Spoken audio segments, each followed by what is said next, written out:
how to frame the schedules, and what is the relation between MU and TU. Now we are heading to the next concept of the chapter. Remember, our chapter name was consumer equilibrium and we are connecting it with utility analysis. Now, how this thing works, how utility analysis and consumer equilibrium concept get connected, let's see.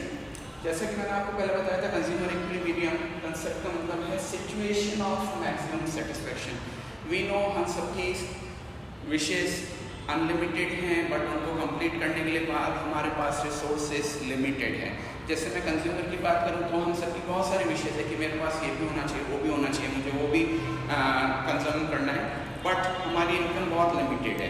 Plus market में given prices हो सकती है ऐसे articles की जो हमारे budget से बाहर हो, या ऐसा नहीं है कि हम अपने इनकम से या अपने मनी रिसोर्सेज से सारी चीज़ें एक साथ खरीद सकते हैं. तो हम उनको क्लासिफाई करते हैं कि किस तरीके से हम एक लिमिटेड बजट में या किस तरीके से लिमिटेड इनकम के अंदर मैक्सिमम से मैक्सिमम विशेष को पूरा सेटिस्फाई कर पाए. तो that is called consumer equilibrium. अब हमेशा ध्यान रखिएगा, जब कोई कंज्यूमर किसी गुड को बाय करता है तो वो 3 पॉइंट्स को कंसीडर करता है. ये कंज्यूमर प्राइस ऑफ गुड और commodity considering 3 points. Number 1, price of the commodity, that is known as PX. Commodity की प्राइस क्या है? कमोडिटी वर्ड क्या होता है बेटा? हमारे यहाँ इकोनॉमिक्स के अंदर गुड्स जो हम यूज करते हैं उनको हम कमोडिटी के तौर पे कहते हैं. ये गुड भी हो सकता है, एक सर्विस भी हो सकता है. गुड्स और सर्विसेज के बारे में आप बीएसटी में अच्छे से पढ़ चुके हैं. इकोनॉमिक्स में हम उसको कमोडिटी के तौर पर प्रेजेंट करते हैं. तो सबसे पहली चीज़, आप जब कोई कमोडिटी परचेज करते हैं तो उसकी प्राइस आप ध्यान देते हैं कि एक्चुअली प्राइस क्या है. नंबर 2, उससे मिलने वाली एमयू और टीयू क्या है. एमयू मार्जिनल यूटिलिटी और टीयू मतलब टोटल यूटिलिटी, मतलब कितनी वो आपके लिए यूजफुल है या उससे आपको कितना सेटिस्फेक्शन मिल सकता है. एंड तीसरा एक इम्पॉर्टेंट पॉइंट है एमयू ऑफ मनी, जिसको हम शॉर्ट में एमयूएम कहते हैं. अब ये पीएक्स और एमयूटीयू आप थोड़ा बहुत पढ़ चुके हैं. नई चीज आ रही है एमयू ऑफ मनी, जिसको हम शॉर्ट में एमयूएम कहते हैं. इसका मतलब क्या होता है? तो एमयू ऑफ मनी को हम चाहें तो वर्थ ऑफ ए रूपी भी कह सकते हैं. वर्थ ऑफ ए रूपी यानी 1 रुपए की कीमत. वर्थ का मतलब होता है कीमत. तो 1 रुपए की कीमत, जैसे आज हम कहते हैं ना कि आज आप सड़क पे जा रहे हैं और आज की तारीख में भी अभी भी आपको कोई 1 रुपए का कॉइन भी वहाँ मिल जाता है पड़ा हुआ. तो ऐसा नहीं कि आप उसको छोड़ के आगे निकल जाते हैं. तो मतलब आपको पता है कि इस रुपए को भी या ये एक सिंगल रुपये का कॉइन जो है वो भी मेरे लिए कुछ ना कुछ वर्थ रखता है. नंबर 2, जैसा कि हमने डिस्कस किया था कि हम कोई भी चीज़ यूज़ करते हैं तो उसका कहीं ना कुछ तो यूटिलिटी हमें मिलना ही चाहिए. जैसे आज मैंने ये वॉच पहन रखी है तो इससे मेरे को कुछ यूटिलिटी मिल रही है. ये शर्ट है तो यूटिलिटी है.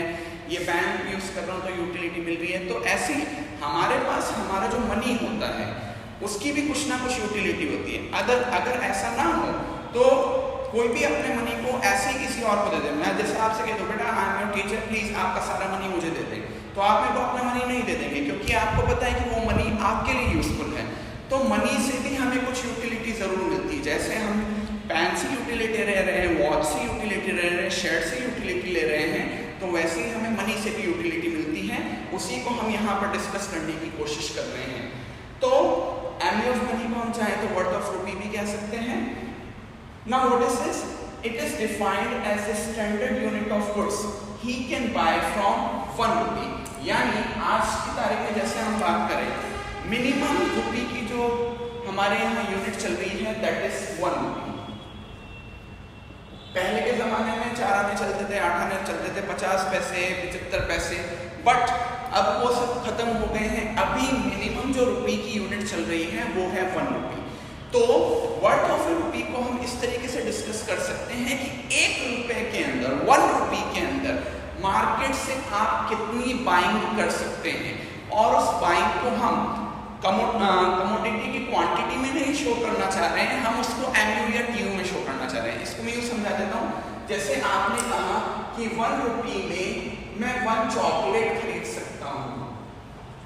अब मैं 1 चॉकलेट के ऊपर बात नहीं करूंगा, मैं ये जानना चाहूंगा कि इस चॉकलेट से आपको कितनी यूटिलिटी मिलेगी. आपने कहा 1 रुपी में मैं एक रिफिल खरीद सकता हूं. 1 रुपी में 1 रिफिल खरीद रहा हूं. ओके, आपने क्वांटिटी बता दी, बट मेरा इंटरेस्ट एमयू ऑफ मनी में जानते समय उसमें नहीं है. हम ये जानना चाहते हैं कि इस 1 रुपए की जो आपने रिफिल खरीदी है उससे आपको कितनी MU या TU मिलेगी। यानी जब मैं अपनी पॉकेट से 1 रुपया निकाल रहा हूँ, कोई अमाउंट निकाल रहा हूँ, तो वो मेरे लिए कुछ ना कुछ यूटिलिटी तो जनरेट जरूर करेगा। हम वही उस वर्थ ऑफ ए रुपी में डिस्कस करना चाह रहे हैं। आपने कहा कि सर प्लीज गिव मी 1 रुपी, तो इवन 1 रुपया बहुत छोटा अमाउंट है, बट ऐसा नहीं है कि मैं उसको देने से पहले आपको सोचूंगा नहीं, क्योंकि अगर ऐसा नहीं हो तो सभी जने 1-1 रुपया करके मेरा सारा अमाउंट ले जाएंगे। तो जब मैं अपनी पॉकेट से 1 रुपया निकालता हूं तो उस 1 रुपये से स्टैंडर्ड वैल्यू कितनी मैं मार्केट से खरीद पाऊंगा in terms of utility. Remember, not in quantity, in terms of utility. ये worth of a rupee concept में माना जाता है। अब इसका और ज्यादा डिटेल डिस्कशन बेटा अभी इस लेवल पे आपके है नहीं बुक में। इसके लिए आपको 12th लेवल के बाद जब आप PG या इकोनॉमिक्स में स्पेसिफिकली कोई कोर्स करेंगे तो वहाँ इसको और डिटेल में समझाया जाएगा। अभी आपको इतना से समझना है कि MU ऑफ मनी या वर्थ ऑफ ए रुपी का मतलब है 1 रुपए के अंदर स्टैंडर्ड मैनर में आप कितनी यूटिलिटी ग्रैब कर सकते हैं। एक चीज और, हमारे यहाँ MUM यानी MU ऑफ मनी को कांस्टेंट माना गया है। इसके पीछे क्या रीजन है और क्या असम्पशंस हैं, ये बेटा मैंने आपको बताया है कि ये सब डिटेल्स आपको कॉलेज लेवल पे पढ़ने को मिलेगी। अभी मैं समझाना चाहूँगा तो आप समझ नहीं पाएंगे, क्योंकि अभी आपने मनी को पूरा समझ नहीं पाए हैं। तो अभी आपको ध्यान रखना है कि MU ऑफ मनी या फिर MUM को हम कांस्टेंट लेके चलेंगे। अब देखिएगा, कंज्यूमर इक्विलिब्रियम का कंसेप्ट पढ़ना है, तो कंज्यूमर इक्विलिब्रियम की कंडीशन 1 कमोडिटी केस में मैं समझा रहा हूँ। 1 कमोडिटी केस का मतलब है हम मार्केट से केवल एक सिंगल कमोडिटी खरीद रहे हैं, एक सिंगल चीज खरीद रहे हैं। Maybe it's a pen, maybe it's a pencil, maybe it's a watch. तो हम 1 कमोडिटी के केस में आपको कंज्यूमर इक्विलिब्रियम का इक्वेशन पढ़ा रहे हैं। कंज्यूमर इक्विलिब्रियम का इक्वेशन बनता है 1 कमोडिटी केस में MUX/PX इक्वल्स MUM। रिपीट कर देता हूँ, 1 कमोडिटी केस में कंज्यूमर इक्विलिब्रियम का कंडीशन होता है MUX/PX इक्वल्स MUM। अब मैं आपको 2 एग्जांपल्स भी समझा रहा हूँ जिससे आपको इसको समझने में हेल्प रहेगा। तो we have taken a situation where PX, that is price of the commodity, price of the commodity is taken as 2 rupees per unit। यानी कैसे, मान लीजिए मैंने कहा कि मैं ये पेन लेने जा रहा हूँ मार्केट से, तो एक पेन 2 रुपए का है। PX equals 2 rupees per unit का मतलब है एक पेन 2 रुपीज का आएगा। अगर मैं 2 पेन खरीदूंगा तो 4 रुपए खर्च होंगे, 3 पेन खरीदूंगा तो 6 रुपए खर्च होंगे, इस तरीके से। दूसरा, MUM को हमने माना है 3, दैट इज कांस्टेंट। हमने बताया था MUM को हमने माना है 3, दैट इज कांस्टेंट।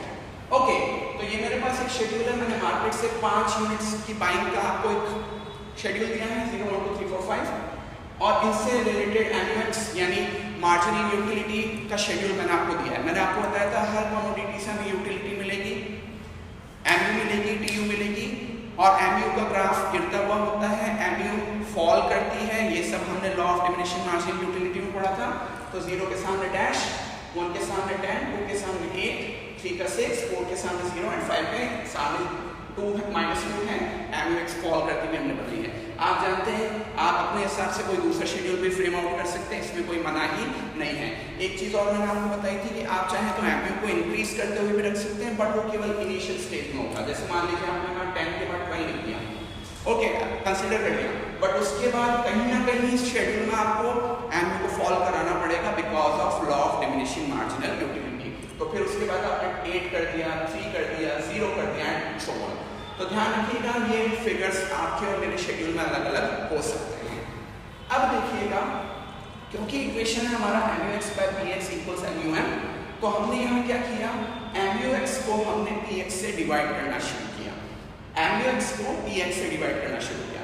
ये क्या होता है देखिएगा बेटा, आपको पता है कि जैसे ये फर्स्ट यूनिट मैं खरीदने जाऊंगा तो मेरे 2 रुपीज खर्च होंगे, और 2 रुपीज के बदले मुझे 10 यूटिलिटी मिल रही है। समझिएगा, 1 यानी फर्स्ट यूनिट खरीदने जाऊंगा तो उसके लिए मेरे को 2 रुपीज खर्च करने पड़ेंगे, और उस 2 रुपीज में मेरे को 10 यूटिलिटी मिलेगी। तो मैं इसको क्या कन्वर्ट कर रहा हूँ, 1 रुपी पे खर्च कर रहा हूँ। 2 रुपीज में 10 यूटिलिटी मिल रही है, तो 1 रुपी में यूटिलिटी मिलेगी 10/2, दैट इज 5। यानी MUX/PX का मतलब क्या है कि हम 1 रुपए में कितनी यूटिलिटी ग्रैब कर रहे हैं फ्रॉम मार्केट। 1 रुपए में कितनी यूटिलिटी ग्रैब कर रहे हैं फ्रॉम मार्केट। यहां लिख देता हूं मैं इसको, यूटिलिटी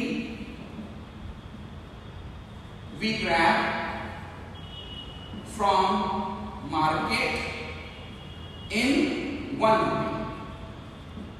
देखिएगा फिर से बता देता हूं, इस फर्स्ट यूनिट को खरीदने में मेरे 2 रुपए खर्च होंगे। 2 रुपए के बदले मेरे को मार्केट से यूटिलिटी मिली 10 को डिवाइड किया 2 से, तो 1 रुपए के बदले हिसाब आ गया कि 1 रुपए के बदले 5 यूटिलिटी मेरे को मिल रही है। अब सुनिएगा, जब भी मैंने MUM = 3 माना तो इसका मतलब क्या था कि मेरी जेब में 1 रुपया पड़ा है, तो उस 1 रुपए की खुद की यूटिलिटी वैल्यू है 3। तो सोचिए, मैं मार्केट में 3 रुपीस की 3 यूटिलिटी दे रहा हूं और 5 यूटिलिटी उधर से मुझे मिल रही है। मेरे लिए फायदे का सौदा है, इस यूनिट को मुझे बाय करना चाहिए। आगे चलते हैं। मैंने कहा सेकंड यूनिट पे क्या हिसाब बनता है। अब देखिएगा, क्योंकि ये MU शेड्यूल चल रहा है तो यहाँ पर ये इंडिविजुअल जितने भी नंबर लिखे हुए हैं वो सामने वाले नंबर से रिलेट करते हैं। टोटल यूटिलिटी का बात नहीं चल रहा है बेटा, MU का बात चल रहा है। तो ये सेकंड नंबर की यूनिट नंबर 2 या सेकंड यूनिट हमने खरीदी होगी। अगेन अकेली सेकंड यूनिट की बात कर रहा हूं बेटा, 2 रुपीस में। 2 रुपीस में मुझे इस बार 8 यूटिलिटी मिली। 2 रुपीस में 8 यूटिलिटी, 1 रुपए में मिलेगी 8/2 दैट इज 4। 1 रुपए में यूटिलिटी मिली 4। अब देखिएगा, उधर से 4 यूटिलिटी आ रही है और इधर से 1 रुपया जा रहा है। 1 रुपए की यूटिलिटी कितनी थी, मैंने बताया था 3 बेटा। 4 यूटिलिटी उधर से आ रही है और 3 यूटिलिटी इधर से जा रही है। अगेन फायदे का सौदा बेटा, बेनिफिट का सौदा है, बाय करनी चाहिए, ये यूनिट बाय करनी चाहिए। अगली यूनिट में आते हैं। अगेन MU शेड्यूल चल रहा है। थर्ड नंबर की इंडिविजुअल यूनिट की बात कर रहा हूं, अकेली थर्ड यूनिट की बात कर रहा हूं बेटा। खरीदी होगी 2 रुपीस में और इससे यूटिलिटी मिल रही है 6, यानी 2 रुपीस खर्च करके 6 यूटिलिटी कंसीडर की, ग्रैब की। इसको 1 पे बदला, 1 रुपए पे बदला, 6/2 दैट इज 3। अब देखिएगा, उधर से 3 यूटिलिटी आ रही है और इधर से 1 रुपया जाएगा, तो 3 यूटिलिटी जा रही है। 3/3 दोनों बराबर, still no benefit no loss, but हमें ये बाय करना चाहिए क्योंकि जितना यूटिलिटी जा रहा है 1 रुपए के बदले में, उतना ही उधर से 1 रुपए के बदले में आ रहा है। रिमेंबर, मेरे 2 रुपए खर्च हो रहे हैं, बट मैं उसको क्या कर रहा हूं, कंसिडर कर रहा हूं 1 रुपए के हिसाब पे। और देखिएगा, फोर्थ यूनिट पे आते हैं। अब फोर्थ यूनिट पे यूटिलिटी हो जाती है मेरी 0।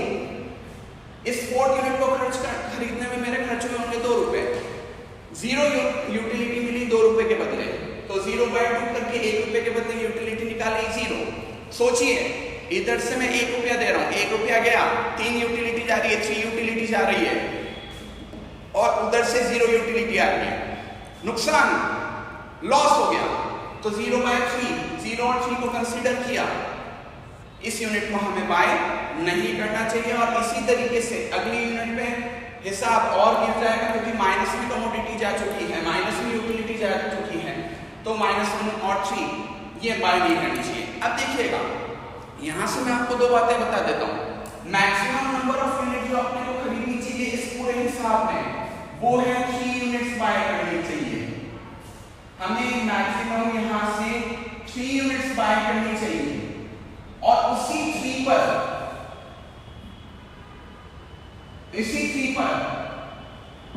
हम इक्विलिब्रियम में भी आ जाएंगे। इक्विलिब्रियम में कैसे आ जाएंगे बेटा, क्योंकि आप देखिएगा इक्विलिब्रियम की शर्त थी MUX/PX = MUM। यहां हम कंसीडर कर रहे हैं तो MUX/PX और MUM, इधर MUX/PX ग्रेटर आ रहा है, इधर MUX/PX ग्रेटर आ रहा है, बट यहां पर MUX/PX = MUM आ रहा है। तो थर्ड नंबर की यूनिट लास्ट यूनिट है जो हमें बाय करनी चाहिए और इसी जगह हम इक्विलिब्रियम में भी आ जाएंगे क्योंकि ये कंडीशन सेटिस्फाई हो जाती है। एक और एग्जांपल बताता हूं बेटा, ढंग से समझिएगा। इस बार हमने एक दूसरा एग्जांपल उठाया है जिसमें मैंने PX माना है 5 rupees per unit. 1 unit market में खरीदने जाता हूं, 5 रुपए खर्च होंगे मेरे। नंबर 2, इस बार मैंने MUM को 4 माना है कांस्टेंट, पिछली बार 3 माना था, इस बार 4। ओके, ये मेरा यूनिट का और ये मेरा MUX कॉलम, MUX फॉल करके बन रही है law of diminishing marginal utility की वजह से। ओके, अब देखिएगा, अगेन मैं बता दूं क्योंकि यहाँ पे MU चल रहा है तो इसका मतलब हम इंडिविजुअल यूनिट्स की बात करेंगे, first unit, second unit, third unit, fourth unit and fifth unit. Okay, 0 पे डैश लगा हुआ तो उसको कंसिडर नहीं करना है। आगे देखिएगा, फर्स्ट यूनिट खरीदने गए, फर्स्ट यूनिट खरीदी, जेब से निकले 5 रुपए, 5 रुपीज गए, 5 रुपीज के बदले 30 यूटिलिटी मिली, 5 रुपीज खर्च करके 30 यूटिलिटी मिली। इसको 1 रुपए पे कन्वर्ट कर लो बेटा, 30/5 दैट इज 6। इस चीज का मतलब क्या होता है, MU grabbed in 1 rupee। मैंने अगर उस पूरे ट्रांजैक्शन को 1 रुपए की कैलकुलेशन पे ले लिया तो 1 रुपए के बदले मुझे 6 यूटिलिटी मिल रही है, जबकि मेरा 1 रुपया खुद कितनी यूटिलिटी देता है, 4। यानी अगर मैं 1 रुपया उधर दे रहा हूं तो 4 यूटिलिटी गई और उधर से 6 यूटिलिटी आई, 4 जा रहा है, 6 यूटिलिटी आ रहा है। बेनिफिट का सौदा बेटा, you must buy. Second unit पे जा रहा हूं, second unit number 2, second unit, I am not talking about total 2 units, I am talking about individually second unit. अकेली सेकंड यूनिट आई होगी 5 में बेटा, इस सेकंड यूनिट के बदले मेरे को यूटिलिटी मिली 25, 5 रुपीज खर्च करके 25 यूटिलिटी मिल रही है, 1 रुपए खर्च करके मेरे को मिलेगी 25/5 दैट इज 5। ये सिंपल मैथमेटिकल इक्वेशन है बेटा। अब देखिए, 1 रुपए खर्च किया, 4 यूटिलिटी गई और 5 यूटिलिटी उधर से आई, 4 यूटिलिटी जा रही है, 5 यूटिलिटी उधर से आ रही है, दैट इज अगेन बेनिफिट का सौदा बेटा, बाय करनी चाहिए। ओके, थर्ड यूनिट पे जा रहा हूं, अकेली थर्ड यूनिट बेटा, अकेली third unit. Okay, third unit 5 रुपए में खरीदी, यूटिलिटी मिली 20। थर्ड यूनिट 5 रुपए में खरीदी, यूटिलिटी मिली 20/5 1 रुपए का हिसाब किया, दैट इज कमिंग एज 4। 20/5 कर दिए, 1 रुपए का हिसाब लगाया, 4 यूटिलिटी उधर से आ रही है और 4 यूटिलिटी ही इधर से जा रही है। क्यों? 1 रुपया हम निकाल के अगर पूरे ट्रांजैक्शन को 1 पे कन्वर्ट करके पढ़ रहे हैं, 1 रुपया दिया, 4 यूटिलिटी गई, उधर से 4 यूटिलिटी आई, बराबर है बेटा, बाय कर सकते हैं। इसके बाद अगली 4 नंबर यूनिट 5 रुपीज में खरीदी गई, 18/5 क्या बेटा, 3.6। यानी 1 रुपए पे ट्रांजैक्शन को कन्वर्ट किया तो 3.6, 1 रुपए के बदले 3.6 की यूटिलिटी उधर से आ रही है, जबकि हम 1 रुपया उधर देंगे तो 4 यूटिलिटी जाएगी। सुनिएगा, 3.6 उधर से यूटिलिटी आ रही है और इधर से 1 रुपये के बदले 4 यूटिलिटी जा रही है। नुकसान का सौदा है, not to buy. And finally इससे नीचे वाली यूनिट पे और ट्रांजैक्शन में चला जाएगा। ओके, अगेन कितने नंबर की यूनिट पर हम आ गए इक्विलिब्रियम में, तो अगेन थर्ड यूनिट। रिमेंबर, जरूरी नहीं है हर क्वेश्चन में हम थर्ड यूनिट पे आए, दिस इज ए कोइंसिडेंस की इस बार भी थर्ड यूनिट पे आए, कभी हो सकता है सेकंड पे भी आ सकते हैं, कभी फिफ्थ पे भी आ सकते हैं। एक चीज और मैं यहाँ पर कंसिडर करना चाहूंगा, बाय चांस सपोज कर लीजिए यहाँ पर 20 ना लिखा हो के 21 आता, तो 21/5 करने पर यहाँ पर आता बेटा 4.2, तो भी हमें ये यूनिट बाय करनी चाहिए थी। तो यहाँ से हमें पता चलेगा कि मैक्सिमम नंबर ऑफ यूनिट, अगर मैं यहाँ पे 21 कर देता हूँ तो मैक्सिमम नंबर ऑफ यूनिट कितनी हमें बाय करनी चाहिए, थर्ड यूनिट। बट इसमें इक्विलिब्रियम का इक्वेशन अपने को फिर भी नहीं मिल रहा है, क्योंकि इक्विलिब्रियम की शर्त होती है MUX/BX = MUL।